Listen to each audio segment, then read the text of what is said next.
I think again, this is due diligence in Series A, so it'll probably be one of the more difficult DDs because at seed stage you're raising convertible notes, maybe not as much governance and legal work is being done on the company, whereas when you start raising an equity round, this will be the first one.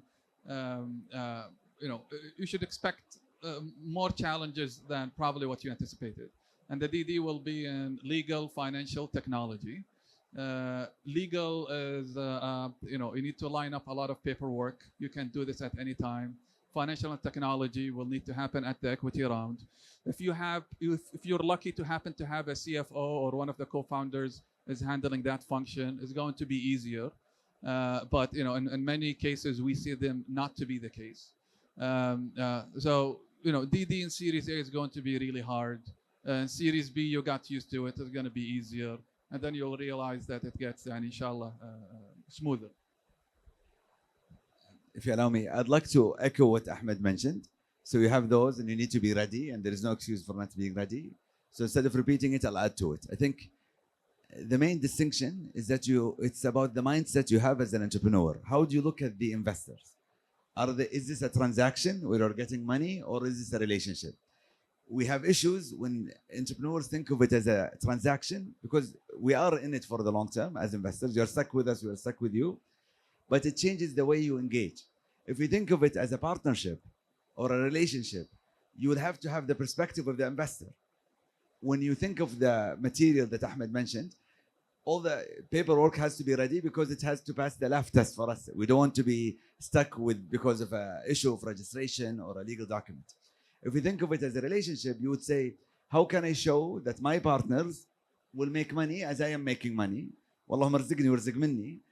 And you need to show that you have that business and technology defensibility that shows that you can really deliver that return to your investors. So in addition to being ready, and you should be ready, think of the investors as a long-term relationship and as partners, not as a transaction. Yeah, I echo what was just said.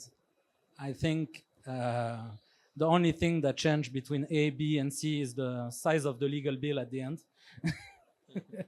But more importantly, I think trust is very important. I mean, the people on this stage meet entrepreneurs, assess company, it's their job for a living. Ultimately, it's all about initial trust, identifying and being upfront about what are the issues of the business, and do that very early on into the process, because otherwise you are wasting your time and you are wasting the time of the entrepreneur. Eventually, it will be flagged when external advisors are being involved and what have you. Better for the investor to be prepared for it, prepared his own constituent internally accordingly, and so you manage expectation as you go along. I think that's it's an important factor. In terms of data, what we realize is very often, and it's back to trust and transparency. Very often the company has the data that can address the challenge that the investor, as part of the due diligence, is trying to address. But because of trust, because of lack of transparency, sometimes the data is not shaped in the way the investor wants it. I strongly encourage you to share the information, because the investor ultimately is in it to make the investment, not to waste your time. And as a consequence of that, you can save time, but also make the deal happen.